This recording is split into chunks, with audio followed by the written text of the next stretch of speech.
하루에 100포인트 이상 움직이는 변동성 장세는 오늘도 지속됐습니다. 그런데 다만 최근 시장을 보면 전강 후약장으로 조금 더 힘든 모습을 보이다가 오늘은 계속해서 좀 위쪽으로 방향을 트는 움직임이었고, 코스피 지수로 봐도 뭐 7거래일 만에 양봉 이런 식으로 좀 긍정적으로 해석하시는 분들도 많더라고요. 시장 좀 어떻게 보셨습니까? 내일 100포인트 빠지면 어떡할 거예요? 네. 그러니까 그런 생각을 하지 마시죠. 그냥 저는 삼성전자, SK하이닉스나 환율인데 오늘 환율이 제일 끝나고 나서 찝찝해요. 네. 환율이 1,460원까지 내려왔다가 다시 올라가더라고요. 지금 야간에서는 1,474원입니다. 정부가 이렇게 외환시장에 강력하게 좀 개입을 할 여지를 보임에도 불구하고 왜 이렇게 환율은 움직임이 잡히지 못하는 걸까요? 근데 그 경제 총책임지신 분이 말을 아끼셨으면 좋겠어. 이번에도 국민연금 얘기했다가 그건 아니다 하니까 그냥 또 공격하는 애들이 요때다 하고 또 공격하는 것 같은데. 네. 그냥 실무진에서 불러다가 해놓고 언론은 얘기를 안 하시는 게 실전에서는 더 효과적이지, 계속 언론에 노출되면 그거 역으로 이용하는 해지나 세력들에 의해서 괜히 당합니다. 네. 그러니까 그리고 우리는 항상 인간은 자야 되잖아요.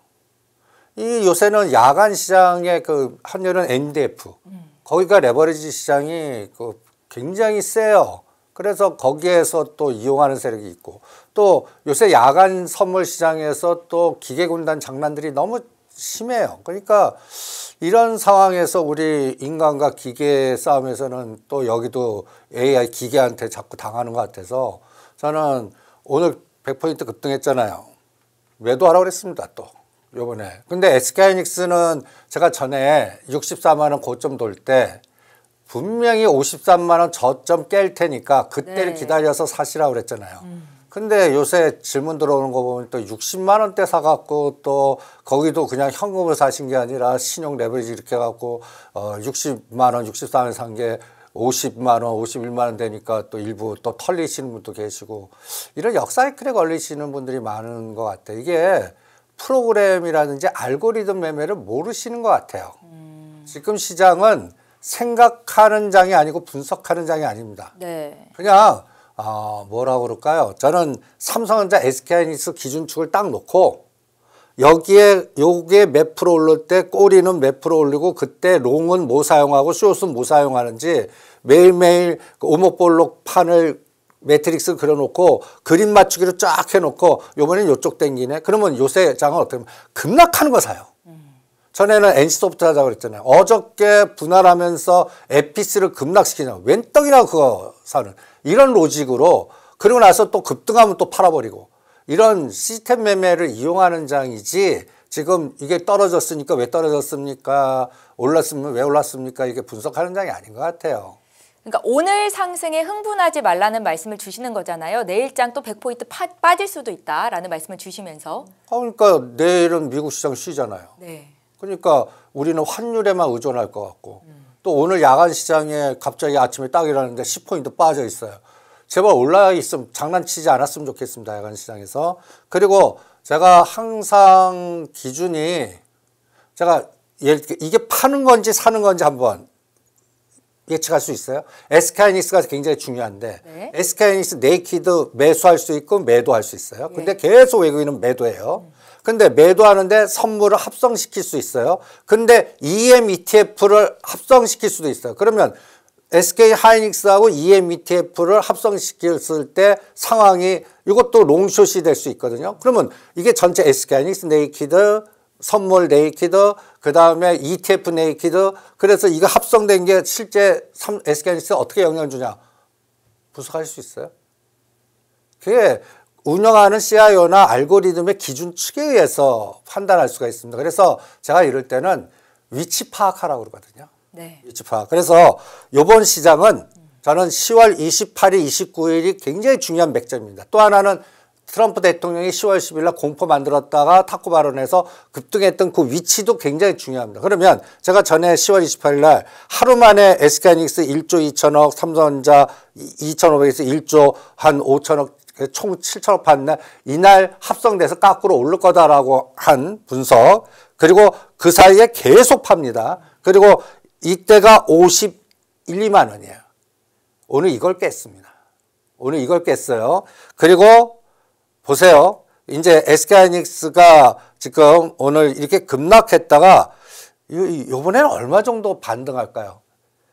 만약에 요번 파동에서 63만 원을 돌파하면 또 난리 나겠죠. 그러면 수익률 끝내주죠. 지금은 오히려 삼성전자 사자고 있는데 전 개인적으로는 SK하이닉스만 하라고 합니다. 대표님께서는 SK하이닉스가 발산형 패턴으로 상하 진폭이 클 것이기 때문에 변동성을 더 크게 보고 계시는 거죠? 그렇죠. 그래야 지금 12조 팔았더라고요. 네. 20조까지 팔 수가 있죠. 그리고 삼성전자는 진폭이 작아요. 10만 원대에서는 암만 좋은 얘기 나오더라도 5% 먹기 만만치 않을 것 같아요. 그래서 삼성전자는 매일 저는 어떻게 하냐면 9만 원, 9만 1천 원, 9만 2천 원, 9만 3천 원에 매일 내놓습니다. 운 좋으면 걸러라. 네. 이번에는 9만 3천 원대까지 떨어졌더라고요. 그러면 그거 사줬어요. 9만 3, 4천 원에 10만 원만 되면 때려버립니다. 그러면 이번에 SK하이닉스가 저는 이제 고민이 이번 파동에서 제가 EM에서는 얘네들이 SK하이닉스를 늘리더라고요. 외국인 투자자들이 지금 SK하이닉스의 주가는 계속 팔고 있잖아요. 근데 현물에서 때리고 이 수치 보세요. 이게 10월 13일 날 우리가 분석하면서 10월 13일이 왜 중요하냐면 우리나라 그 금요일 날에 10월 10일. 네. 그래가 공포했다가 아침에 어떡하지 하다가 그날 저점 찍고 땡긴 날이 10월 13일이에요. 이때 SK하이닉스의 전체적인 총량의 비율로 보면 1.62예요. 어저께로 1. 여기 딱 보면 97입니다. 네. 아니 현물에서는 SK하이닉스를 거의 12조 때렸는데 이거는 증가하고 있어요. 그러니까 현물에서 때리고 EM은 받아주고 있는 걸 그럼 EW는 또 때리고 있더라고요. 그러니까 이런 구조를 우리 일반 투자자들이 어떻게 알겠냐라는 거죠. 그래서 저는 이제 어떻게 하냐면 이런 게 수익 비일비재할 것 같아요. SK하이닉스 매도에다가 SK하이닉스 EM 내에 SK하이닉스는 매수하고 있고 그 다음에 개별 합성일 때도 있고 네이키드 매도일 때도 있고 이런 것들을 추적하다 보니까 저는 요번 저점이 50만 1천 원입니다.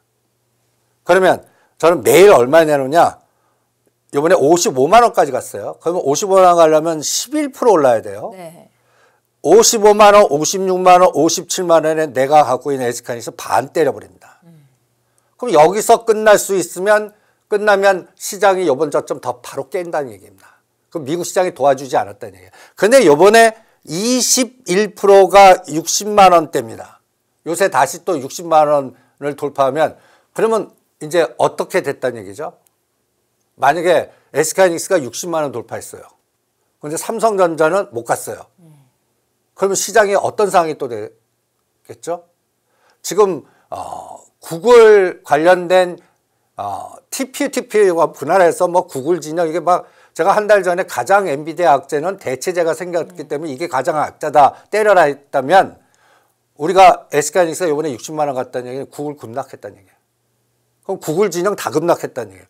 그럼 반대로 엔비디아 급등하고 아니 SK하이닉스 이렇게 왜 이렇게 진영을 나누는지 모르겠어요. 삼성전자는 구글 TPU 진영이래. 그 다음에 SK하이닉스는 엔비디아예요. 네. 난 이런 언론 플레이도 참 답답한 것 같아요. 또 이게 진영이 어디 있어? 근데 주가는 그렇게 움직인단 말이에요. 그래서 이번에 저는 지금 구글로 뭐 요새 방송 보면 구글 진영 뭐 해갖고 그것만 떠들잖아요.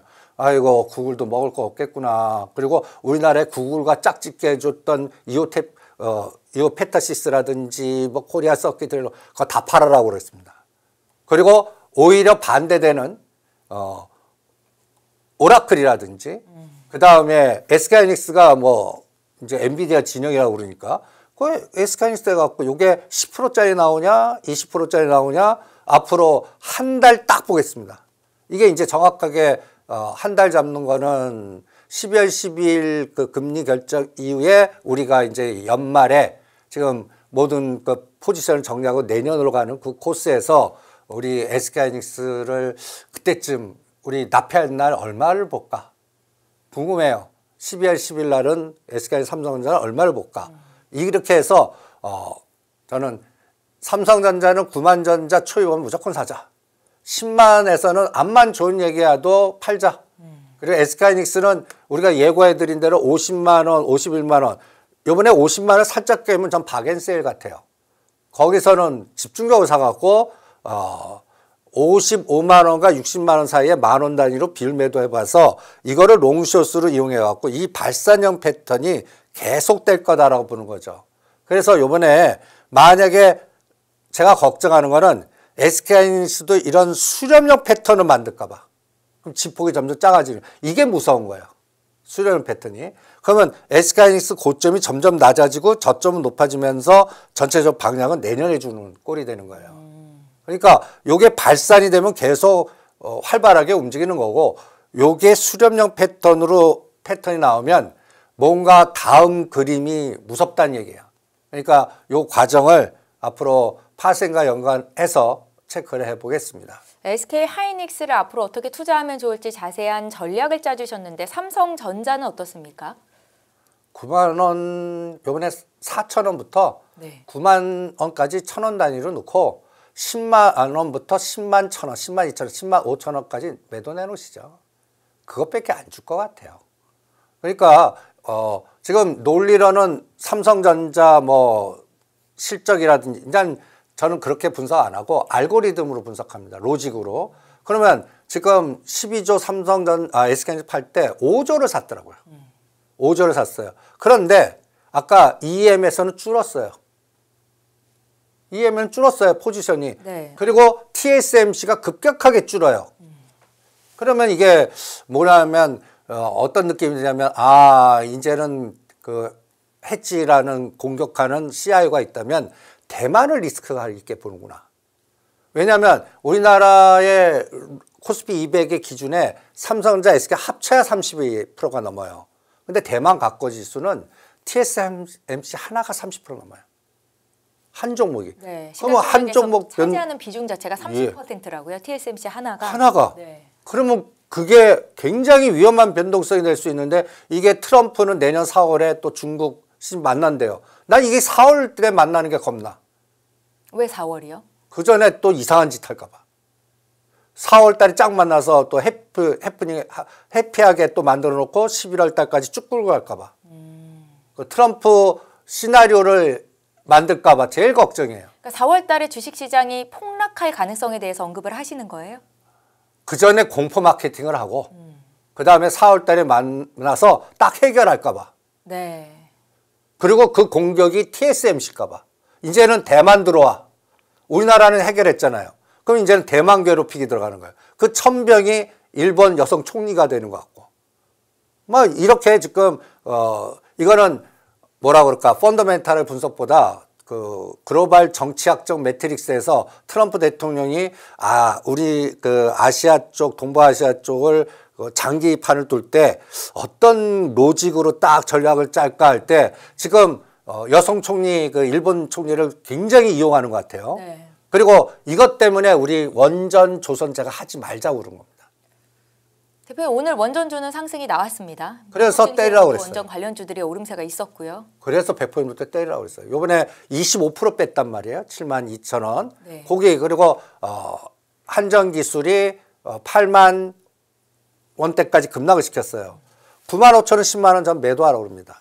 그리고 전번에 두산 에너빌리티를 82,000원대부터 때리라고 그랬지 않습니까? 이번에 72,000원. 저는 6자도 볼 것 같아요. 전에 현대건설을 75,000원대다가 5자를 볼 것 같다고 얘기했는데 58,000원 찍고 돌렸거든요. 아직은 이쪽은 아닌 것 같아요. 왜?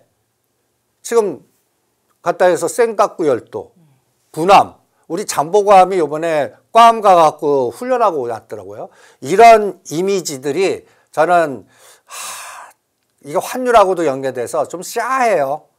그래갖고 그 펀더멘탈하게 여러 가지 분석보다 정치 역학적인 분석으로 저는 100포인트나 200포인트 올릴 때 원전 조선은 때리고 네. 오히려 100에서 200포인트 빠질 때 그쪽을 잠깐 사서 단기 트레이딩하는 여기도 발산형 패턴 나오나 그런 트레이딩 감각으로 보겠습니다. 원전 조선주가 오늘 대반등을 보였는데 일단은 차익 실현해야 된다라는 관점은 잠시 뒤에 조금 더 자세히 들어보도록 하고요. 대표님, 그 내년 4월에 시진핑과 트럼프가 만날 예정인데 트럼프 대통령이 중국으로 방문을 하게 된다고 하는데 이 만남이 성사된 게 그 2001년 9.11 테러 이후로 중국에서 먼저 연락을 취한 거라고 하더라고요. 이게 어떤 긴박성을 갖고 있다고 판단하세요?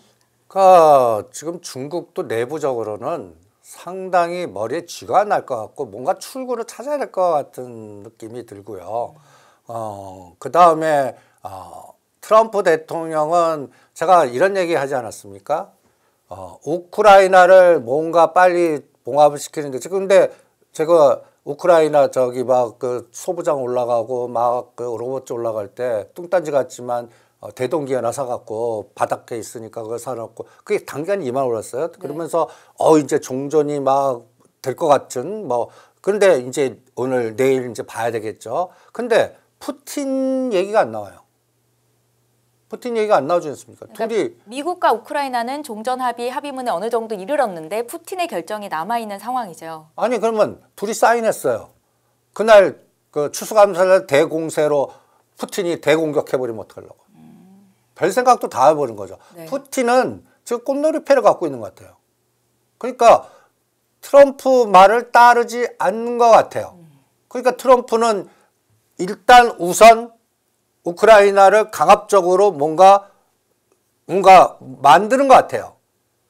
여기 봉합시키지 않으면 지금 여기도 약간 중동이 불안불안. 그래서 사우디 막 하고 그리고 이제 다음 카드는 베네수엘라를 전쟁 일으킬까 봐. 뭐 여러 가지 전선들을 우선순위를 두는 것 같아요. 그런데 푸틴은 조용합니다. 저는 이게 제일 무서워요. 그래서 종전관리연주 이렇게 해서 따를 때 같이 군집 현상이 안 나와요. 제가 대동기어, 대동, 뭐 SYS 때 그쪽 몇 개 했더니 딱 한 20개 중에 2개 가더라고요. 이게 무슨 패턴이에요?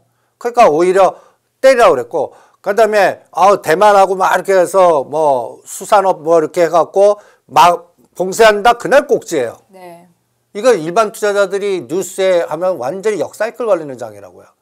그러니까 오히려 수산업 해갖고 한성기가 급등할 때 때려갖고 3일이나 5일 동안 고점에서 2, 3주 급락할 때나 오히려 조용할 때 깎고 사면 오히려 그게 사이클이 맞지 뉴스 따라가다간 요새는 완전히 역사이클 걸리는 장이라고요. 이게 쉬운 장이 아니거든요. 그리고 그게 테마 군집성으로 추세 주도주가 아니라고요. 지금은 가장 중요하게 제가 판단하는 거는 우리나라 환율입니다. 환율. 네. 그러니까 원달러 환율 변화가 극심한데 정부에서도 다양한 방식으로 환율 방어에 집중을 하는 것 같은데 잘 잡히지 않고 있습니다. 대표님. 1,470원대 환율인데요. 앞으로는 흐름이 좀 어떨까요? 그냥 냅두는 게 나을 것 같아요. 정부 개입 없이. 예, 맞으려면 빨리 맞는 게 낫대요. 그래야 뭔가 수습해야죠. 지금 미리 개입을 계속해요. 네. 그런데 우리가 저거 200억 불을 언제 줘야 됩니까? 200억 불 투자해갖고 200억 불. 우리가 11월 1일로 이제 그 소급해갖고 관세협정이라는 다 했어요. 그래서 이제 3,500억, 2,000억 불은 10년간 해서 이제 쪼개갖고 하는데 200억 불 언제 줘야 돼요? 언제 줘야 되죠? 아는 사람이 없어요. 그럼 트럼프가 결정할 사람이 딱 1년 안에는 줘야 돼요. 네. 그러면 이게 우리나라 돈으로 대충 계산을 해보면 이게 한 년당 그러니까 3조를 나눠서 줘야 돼요. 이게 장난이 아니거든. 그러니까 기업 입장에다 헬프임에도 기업이 미쳤다고 그 달러 베이스 자산을 갖고 있지 이걸 도와주지도 않을 거고 국민연금 잘못했다가 이게 큰일 날 것 같고 그러다 보니까 오히려 맞을 건 맞자라는 저는 좀 그리고 정부는 빨리 성장 정책을 써갖고 우리나라가 성장을 하면 이거는 자동적으로 외국인이 오히려 거꾸로 들어와야 돼요. 그러니까 SK하이닉스 12조 때리는 게 아니라 뮤추얼펀드도 외국 헤지펀드들이 와 들어와서 달러 팔아갖고 원화자산 사줄 이런 에너지가 돼야 되는데 지금은 보면 원달러를 방할 만한 뭐가 하나도 없어요. 아니 서학투자자 나가지 계속 네. 또 물려서 물 타러 나가고 그 다음에 또 기업도 외국에 투자해야 되니까 달러 자산을 갖고 있어야죠.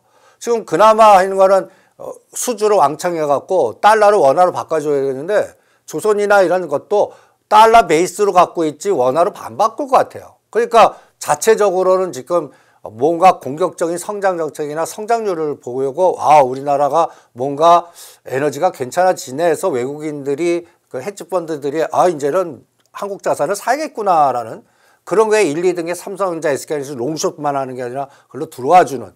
그러니까 우리가 계속 SK하이닉스 한 달 만에 10조 들어왔네요, 매수. 이런 상황이 돼야 되는데 지금은 이거 계속 때리고 있어. 얼마까지 팔 거니? 이런 분석하는데 환율이 잡히겠습니까?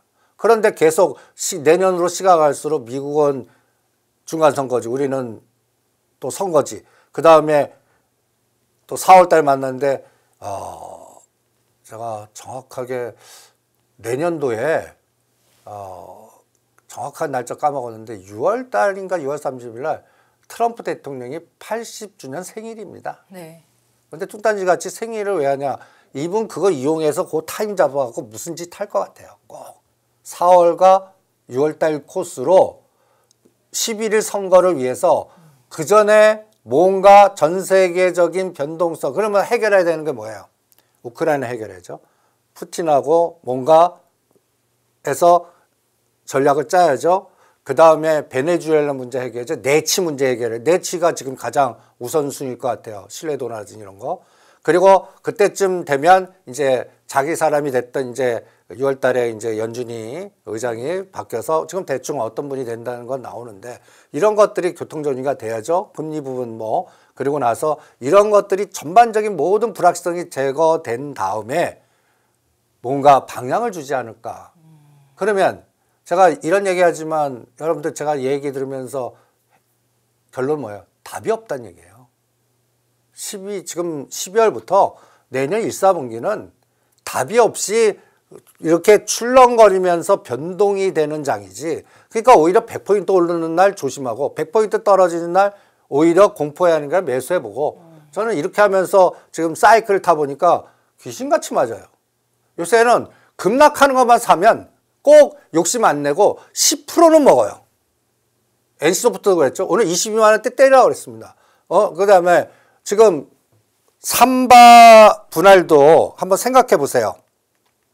삼성 바이오로직스가 삼성 바이오 에피스 홀딩스와 분할이 됐죠. 근데 이제 첫날 이렇게 분할 상장한 이후로 주가가 삼성 바이오로직스는 오르고 에피스는 하락했다가 지금 또 흐름이 좀 바뀌는 모습도 나타나고 있고요.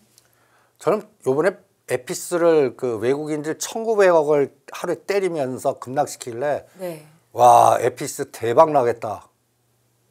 이게 이제 그 분석가 시간이나 매도자의 시간이거든요. 어느 느낌이 딱 드냐면 LG화학과 엔솔이 분할되는 게 2022년도 1월인가 2월일 거예요. 그때 60만 원에서 40만 원대까지 아주 30만 원 초인가 반토막까지 박살을 내요. LG화학이요? 예. 네. 똑같이 만들더라고요. 갖고 왔는데. 여기 있네. 이날입니다.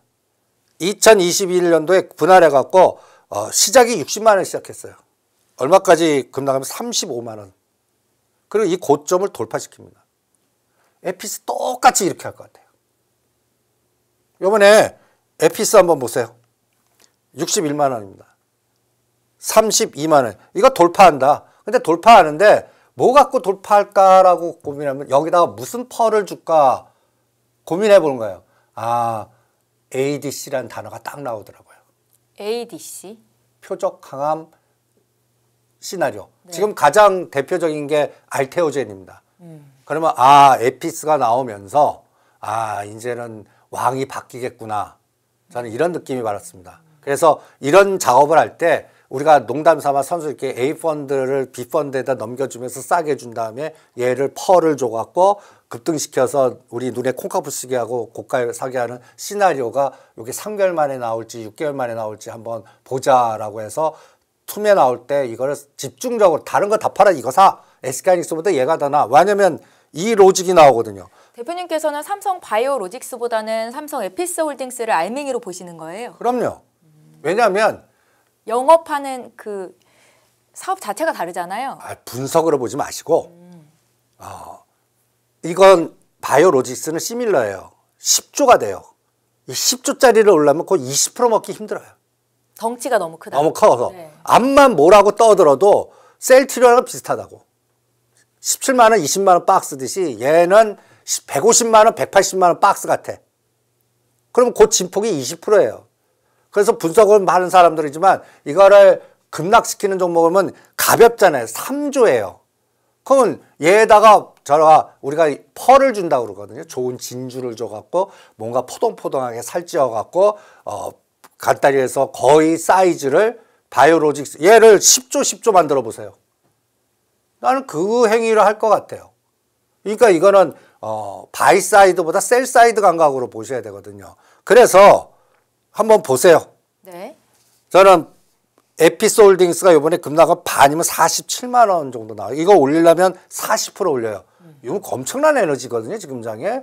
그러면 40만 원과 47만 원에서 이번에 급락한 거를 반은 때려버리겠습니다. 계속. 그러면서 여기서 평균 거래량이 얼마나 되나 보겠고 그 다음이 47만 원을 저항의 지지가 되면 이건 시작이다라고 보겠어요. 이거를 여러분들이 간단하게 어렵게 생각하지 마시고 합치세요. 180만 원과 60만 원 합치면 얼마죠? 240만 원이죠. 네. 그러면 반은 나눠요. 그럼 분할 전에 120만 원이야. 그 다음에 30만 원과 150만 원 반을 나눠요. 그러면 분할 전에 90만 원에 바이오로직스 사는 거예요. 우리가 바이오로직스 90만 원이면 분할 전 바겐세이라고 사자고 그랬죠. 10만 원 이하면 살 수 있다라고 말씀을 하셨었죠. 이제 쪼개니까 헷갈리게 되는 거예요. 네. 근데 이게 문제는 뭐냐? 여기도 롱숏의 속도 차이를 다르게 할 거라고. 같이 올리고 같이 떨어뜨리는 게 아니라 어떤 때는 바이오로직스 롱 시킬 때 이건 숏 시켜버리고. 근데 요 진폭으로 보면 20% 이건 더블 게임이라고요. 그럼 나는 에피스 하지 미쳤다고 로직스예요. 분석하는 사람들 일단 다 로직스하라고 그럴 거야. 로직스하라고. 그러면 이제 제가 여기서 저는 어떤 느낌이 딱 들면 3년 주도주 물주기가 이제 나왔다. 대표님께서 내년에 이제 금리 인하 사이클로 들어가게 되면 제약바이오가 새로운 주도주가 될 수 있다라는 관점을 유지하고 계신 거죠? 근데 거기에 대장들이 나와야 되거든요. 우리가 대장 3년 중에 전에 하나가 삼성 에피솔. 얘 이제 나왔구나. 네. 그리고 뭘 느낌이 딱 드냐면 이게 짝을 질 수가 있어요. ADC 하면 여러분들 알테오젠, 그 다음에 리가켄바이오, 그 다음에 삼성 에피솔딩스, 네. 그리고 오늘 롯데그룹이 그 인사 이 모든 걸 했어요. 그래서 신유열 이분이 대표를 맡은 기업이 있습니다. 바이오 쪽에. 뭔가요? 롯데 바이오 로직스입니다. 롯데 바이오로직스 비상장입니다. 네, 비상장이죠. 예. 네. 이게 SK와 롯데가 송도에다가 대규모로 이것도 ADC예요. 그러니까 화두가 ADC로 규합이 되더라고요. 그러면 옛날에 전쟁의 시대 때 원장님이 그 현대로템, 그 다음에 LIG 넥선, 하나 에어로스페이스, LS 일렉트로닉 뭐 이런 군집 편성에 뭔가 템버가 나올 수 있는 대장들이 응집될 수 있잖아요. 이게 이 작업이 되겠구나 이제. 그래서 딱 3년 주도주 에너지가 이제 시작 이 바닥에 뭔가 설계자들이 있다면 이제 펀드 만들고 펀드를 조성할 수 있는 포트폴리오가 딱 되는 거예요. 네. 그러니까 표적 항암제 하면 유한양행 그다음에 건전한 것 중에서는 유한양행, 녹십자 그다음에 또 한미합 이렇게 구제약줄 만들 수 있고 그다음에 여기서 꽃은 이제 롯데 바이오로직스를 3년 안에 상장시키는 작업하겠구나. 그래야 롯데그룹이 살아날 테니까. 네. 그러면 그 시나리오가 제 소설 지금 씁니다. 딱딱 맞으면 이게 여기서 템버가 나옵니다. 롯데 바이오로직스의 3년 안 상장을 염두에 두고 투자를 한다면 어느 쪽이 옳습니까? 그래서 롯데그룹은 그게 이제 롯데지주인데 네. 오늘 롯데지주 급락을 했어요. 이유는요? 건설 때문에. 일부 또 악성 루머 그 찌라지가 돌았습니다. 네. 방송이니까 얘기는 안 하겠습니다. 지금 확인되지 않은 예. 예. 지금 또 이 시장을 겁주는 애들은 미국은 3호 대출, 우리나라 겁주는 거면 딱 있어요. 그 지식산타 그 관련된 대출 건에 이렇게 해갖고 한 것들. 이런 것들이 이제 채권이 어떻게 된다는 등 뭐 이런 것도 투자한 이쪽 관련된 자산운용사 매각을 자꾸 하는데 잘 안 팔려요. 그러니까 여기에서 그냥 루머를 양상시키면 이게 또 꼬리 변동성을 만들 수가 있거든요. 오늘 롯데지주 빠진 게 딱 그거예요. 그겁니다. 근데 롯데지주도 3만 3, 4천에 팔고 2만 5천과 7천 오면 이거는 무조건 사도 됩니다. 왜냐하면 우리가 지주사 관련된 에너지가 있는데 여기가 단 문제가 되는 게 건설 파트예요. 건설 파트예요. 건설 경기가 살아날 기미가 없으니까요. 그러니까 뭐 거리도 없고 그러니까 이제 정부가 SOC를 부르짖어야죠. 그런데 이게 쉽지가 않다고요. 현 정부가 SOC를 부르짖을까? 그러니까 근데 내년에 다행히 선거고 금리 인하를 추진해야 될 거고 네. 그러니까 리스크를 터뜨리지는 않을 것 같아요. 옛날 태형건설 같이. 그 상태로 태형건설 갖고 지식산업센터에서 한번 회오리가 나왔지 않습니까? 이게 또다시 불까? 그러면 미국에서 사모대출이 터져야 우리도 터져요. 그것만 안 터지면 이 리스크는 아직 아니지 않겠나. 그러면 그걸 이용하는 매매를 하지 않겠나 이런 생각이 듭니다. 그런 관점에서 롯데지주의 주가가 빠질 때는 담아봐도 좋겠다라는 의견이시고 이 같은 큰 그림에는 ADC, 그 표적항제 관련된 주가가 내년 시장을 주도할 수 있겠다는 의견이시고요. 아니 이제 서서히 우리가 그 고민들을 하거든요. 네. 그 펀드를 만들어야 돼. ETF를 딱 만든 ETF 구성에 그 전쟁 방산 ETF가 얼마나 많았습니까? 그죠? 이제는 바이오 ETF의 그 짝짓기 구성이 포트가 딱딱딱딱 나왔어. 그리고 거기에 돈이 어마무시하게 투입할 수 있는 환경이 된 거예요. 네. 그리고 거기에 화두가 우리가 항상 말하면 뭔가 화두가 있어야 돼요. 우리가 꿈을 주는 뭐 재생의학, 뭐 나 10년 적게 해줘. 그 다음에 또 ADC 뭐 이런 것들. 근데 ADC가 화두가 될 것 같아요. 그래서 이 에피스홀딩스가 얘가 한번 또 일 저지르겠구나. 우리가 엔솔 그 죽여놓고 그 다음에 2차 전지 그 에너지에서 뭐 에코프로 뭐 이런 것들이 2022년부터 한번 엄청난 에너지 주지 않았습니까? 네. 그래서 오늘 그 딱 느낌이 우리들이 이렇게 좀 펀드를 구성하는 설계자 입장에서 보면 이거 작업 되겠는데요라는 물건 되겠는데요라는 이런 느낌들. 이런 게 이제 에피스홀딩 상장시키면서 쪼개갖고 이런 것들이 앞으로 여러분들 들여다보면 주도주 물질기는 소부장도 아니고 이제 원전도 아니고 이건 트레이딩이에요. 네. 그리고 외국인들이 매수로 들어오기 전까지는 추세 매매 아니에요. 그리고 내년도 4월까지는 변동성 그러니까 100씩 보자고 100 세 번 갈 수도 있어요. 한 번 갔다가 두 번 뺄 수도 있어. 이거 못 맞춘다고요. 그러면 이걸 어떻게 하냐? 3년 S견을 갖고 100 오를 때마다 비율 매도하고 100 빠진 때마다 매수하면 요거 갖고 어떤 데는 7% 해피하면 20% 요런 게임 나오는 인덱스 게임이고 이런 거는 진짜 주도주 물질기는 오늘 제가 딱 에피스 이렇게 만지는 거 보고 네. 이제는 내년도에서 주도주는 이제 ADC 표적 감항 관련된 걸로 설정했다 이렇게 진단하고 또 하나는 거버넌스다. 거버넌스. 예, 거버넌스. 탑픽으로 꼽는 기업은 어디일까요? 삼성이죠. 그게 이제 에피스홀딩스하고 삼성화재. 네. 삼성화재를 중심으로 해갖고 삼성생명 지주를 만드는지 뭐 한번 또 에피스홀딩스 갖고 또 퍼를 주면서 심지어는 뭐 나스닥 상장을 모을 꿈을 꾸게 만드는지 한번 시나리오를 한번 보겠습니다. 예, 잘 알겠습니다. 다시 돌아가서 한 달 전인가 소부장 종목이 시장을 주도할 때 이제 100% 매도해보자라는 의견을 주시면서 엔비디아의 최대 악재가 경쟁사가 나타나는 거다라고 말씀을 하셨었는데 지금 엔비디아 향보다는 구글 향 관련해서 주가가 상승세를 보이고 있고 이것이 국내 관련주로 또 이수페타시스 같은 종목들이 급등했다가 오늘 장에서는 좀 조정이 나왔거든요. 이런 종목들 대응을 어떻게 해야 되는지 다시 한번 좀 의견을 여쭤볼게요. 그러니까 제가 항상 강조하는 그림이 하나 있습니다. 네. 여러분들이 이제 그 눈에 콩카풀 쓰이고 흥분할 때 당하게 만드는 그림인데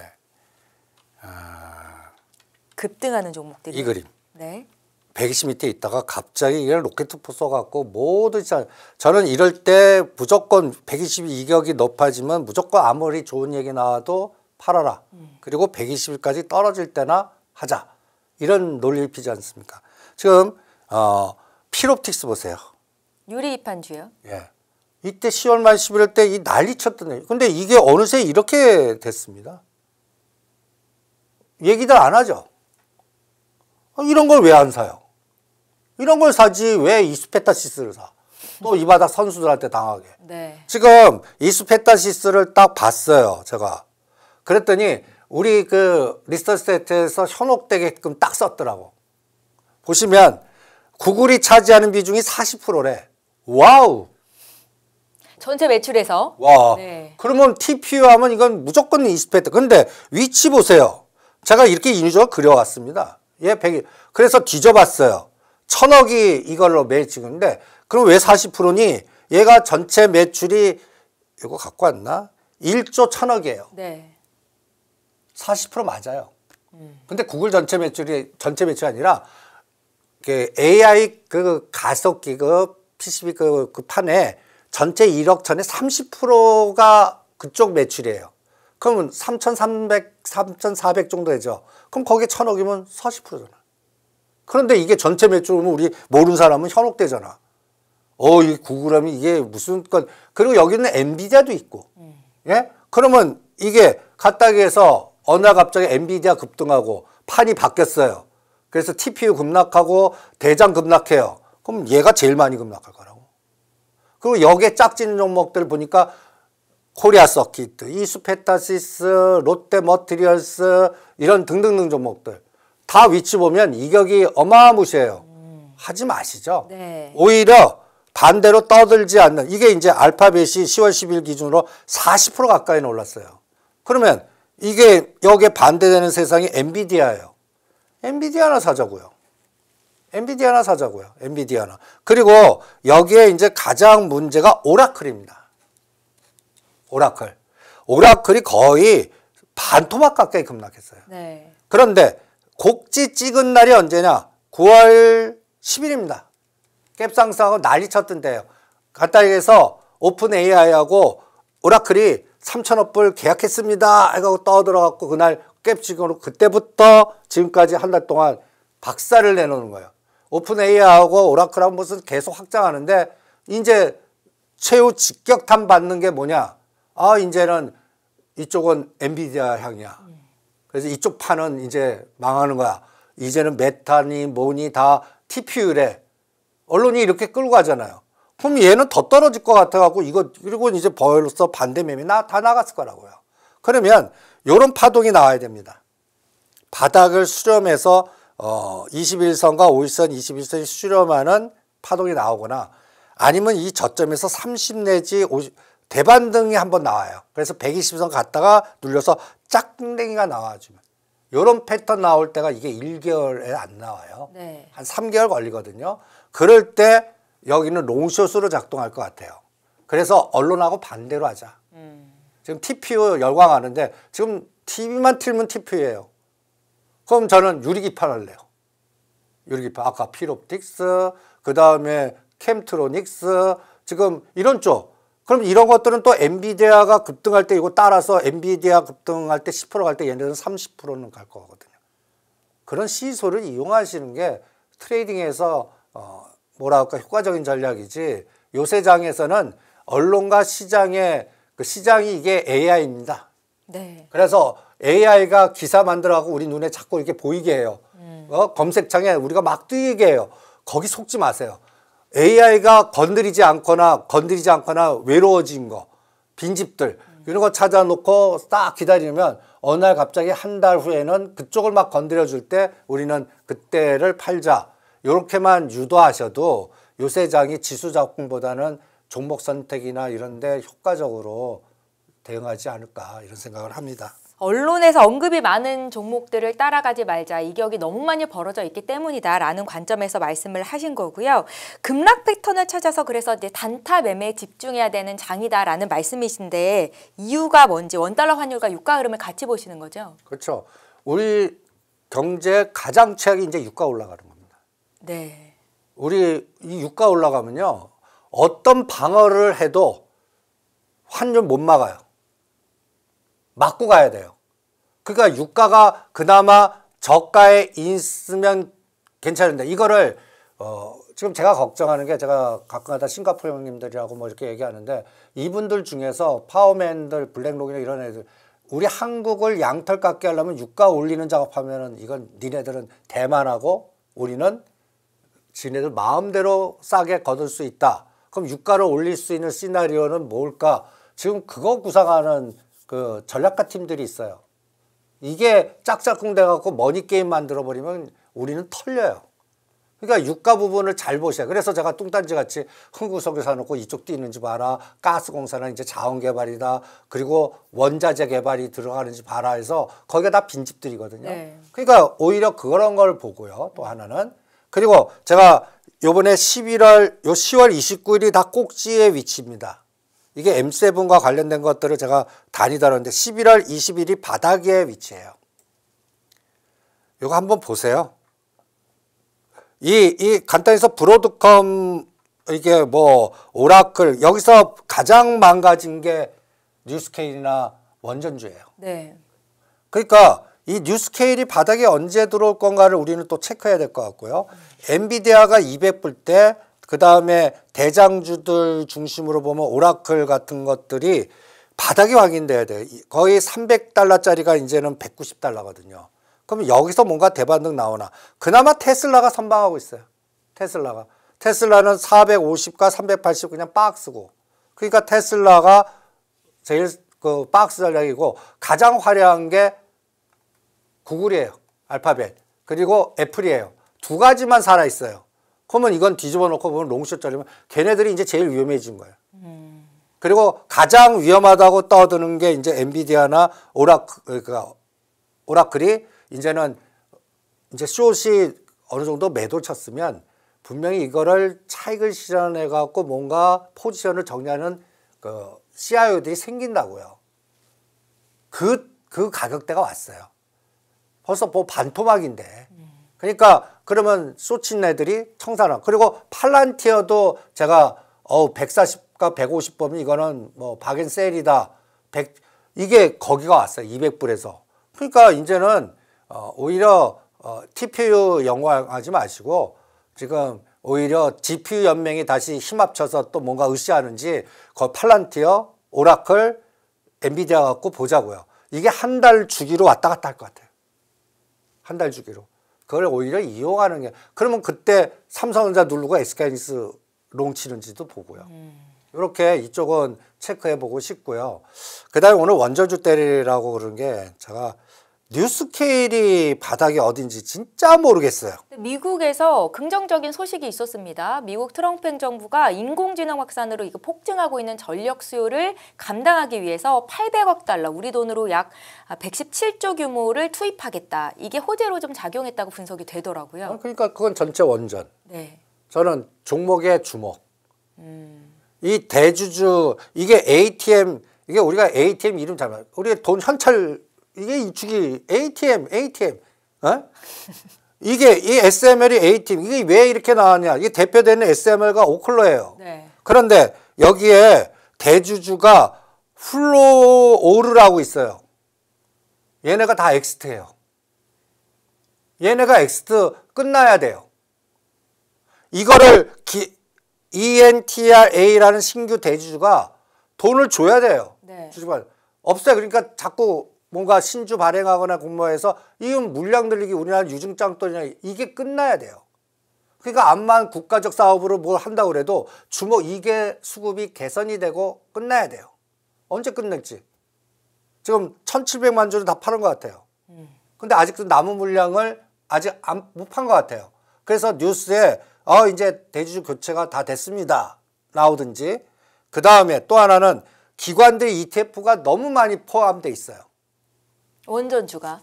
SMR. SMR. 그냥 SMR이 뱅가드에도 포함되어 있고 블랙록에도 포함되어 있고 미래에셋 그 원전 ETF에도 포함되어 있고 뭐 모든 펀드는 다 포함되어 있어요. 긍정적으로 보지 않으시는군요. 아니 포함 안 돼 있어야 돼. 네. 그래야 새롭게 만들어갖고 지금 바이오같이 이게 신규되는 거지. 이미 다 포함되어 있어. 그러면 이제 이거 매니저는 뭐하냐? 대차매매 시킨다고.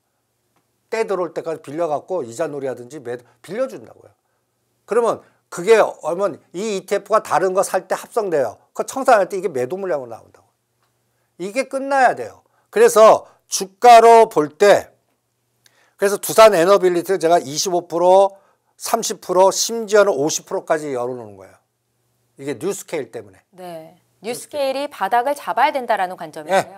바닥이 잡아야 돼요. 그럼 요번에 72,000원까지 왔어요. 오늘 77,000원과 8만 21선에서 때리자고요. 그리고 또 한 번 빠질 때는 요번 72,000원에서 지지하는지 요걸 깨갖고 30%까지 빠요. 그럼 또 여기서 사자고요. 네. 그래서 이런 트레이딩 보면서 뉴스케일이 어디서 멈추나. 뉴스케일이.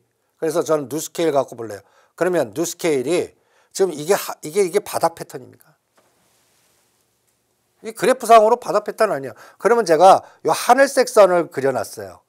이게 21선입니다. 네. 21선이 누워야 돼요.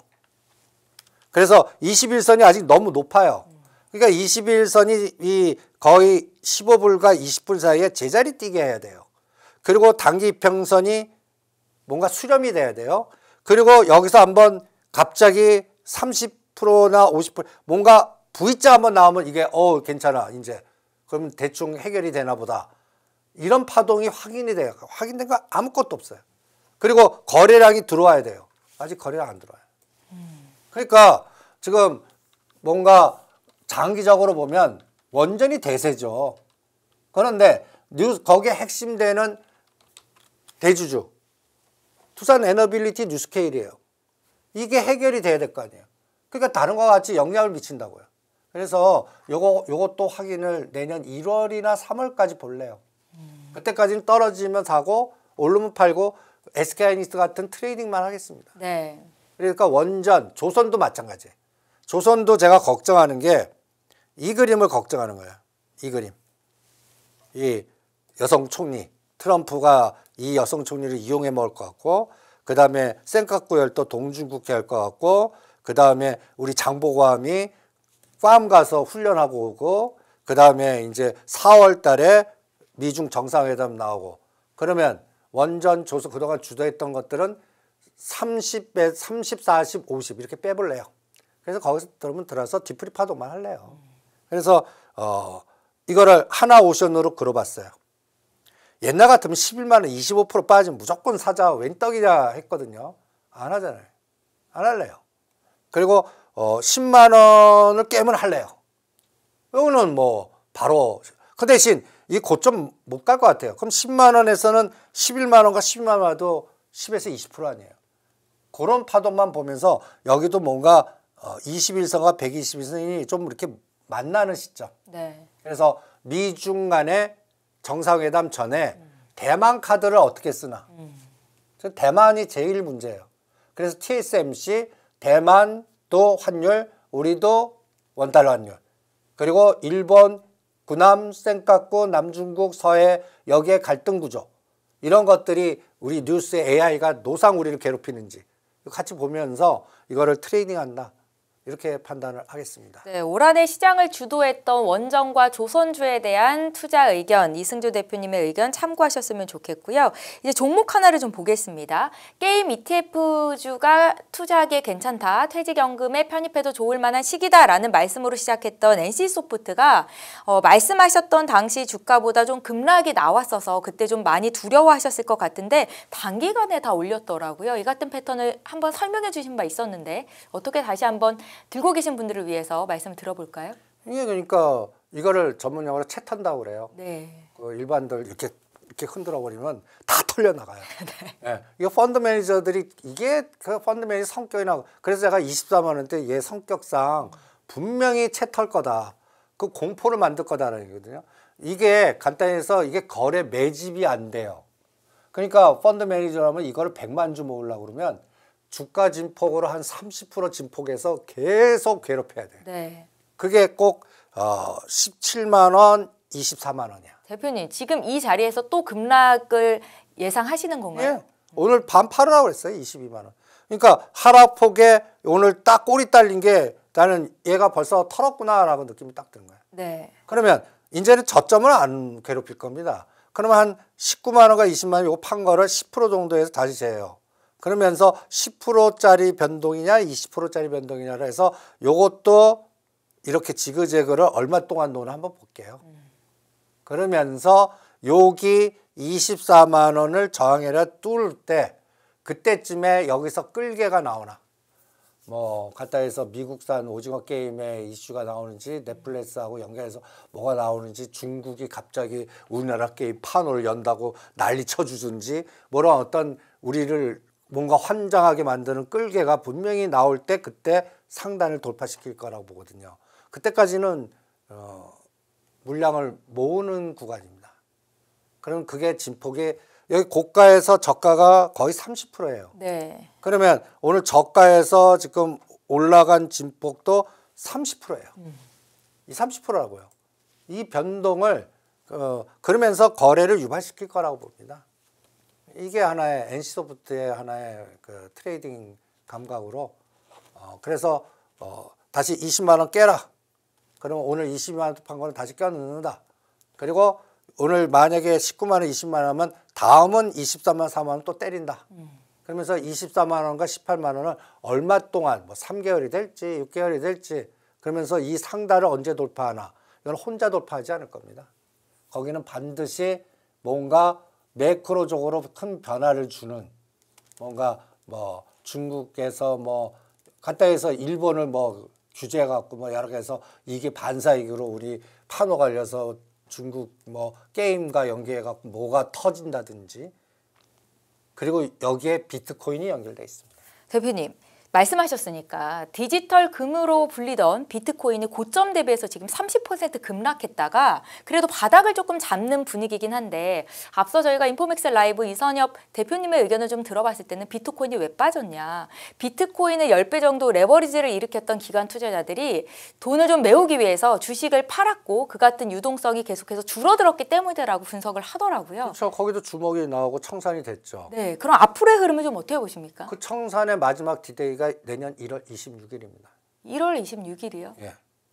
어떻게 보세요? 그 날짜가 MSCI 지수에서 편입이 되느냐 안 되냐 그것을 결정하는 날인가요? 그렇죠. 스트래티지 얘가 빠져나가는 순간에 거의 우리나라 물량으로 3조 매물이 나올 겁니다. 그냥 공식적으로요. 공식적으로. 그러면 1월 26일 날 얘가 안 빠져나가야죠. 네. 아니면 비트코인이 거꾸로 올라가야죠. 그래서 이 스트래티지라는 종목이 30 내지 50 이게 뉴스케이라고 비슷해요. 빠진 것들 보세요. 그러면 제가 파란 색깔로 옆으로 놓고 요게 빨간색이 5일 이평선입니다. 뭉쳐야 되고 1월 26일 전에 거꾸로 120선 내려가고 요 120선 만나는 대반등이 나와줘야 돼요. 이거를 비트코인한테 디자인을 했어요. 제가 옛날 비트코인이 1억 옛날 3천 대 안 사겠다. 1억 1000대 근처 오면 사겠다. 그리고 1억 8천과 1억 1000을 4등분해서 이렇게 시나리오를 한번 그려봐요. 오늘 그래프입니다. 네. 여기가 이제 털린 구간이라고 보는 겁니다. 고래들이 그냥 반대 매매 나가고 청산. 그러고 나서 그 하락 에너지가 요 밑꼬리가 1억 1900에서 밑꼬리 달렸어요. 그러면 요 박스까지는 저는 올 것 같아요. 그러면 1억 4천과 1억 5천입니다. 여기서 반드시 파셔야 돼요.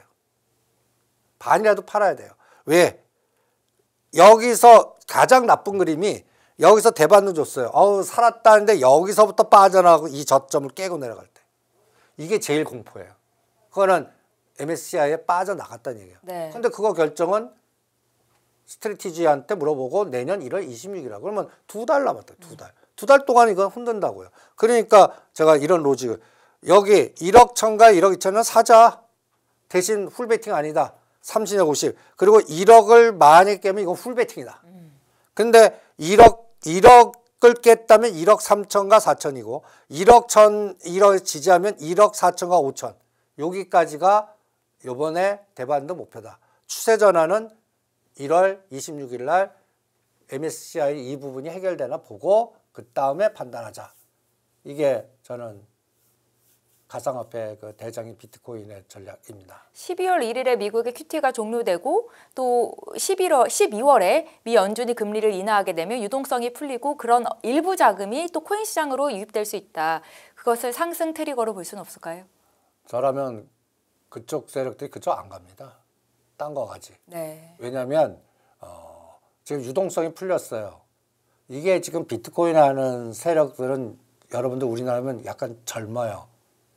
그러면 이게 저라면 오히려 AI 엔비디아 쪽까지 이쪽 안 갈 것 같아요. 이쪽이 가려고 그러면 MSCI 확정이 돼야 되고 뭔가 새로운 수급이 들어와야 돼요. 네. 그러니까 아직까지 국채 문제라든지 뭐 여러 개에서 이런 유동성이 풀렸다고 해서 이쪽으로 이걸 안전자산으로 생각하고 이쪽 들어가지는 않을 것 같아요. 오히려 금 들어오든지 많이 빠진 AI 거품 급락했던 거나 들어가지. 이 비트코인을 이제 다시 산다? 잘하면 도장 받아야 돼요. 도장 받는 게 저는 1월 말이라고 보니까 1월 말까지는 저는 뭐 유동성이 풀리고 뭐하고 이런 거시적 변수에 연결해서 보지 말고 네. 그냥 트레이딩을 해서 어디서 수렴되나 저는 그렇게 접근하겠습니다. 비트코인은. 금융투자로 돈 벌기 쉽지 않으시죠? 그런데 불가능한 것도 아니죠. 글로벌 IB 트레이더의 눈으로 본 더 넓은 금융의 세계, 그들의 투자의 기술 정말 궁금하지 않으십니까? 여러분들을 응원합니다.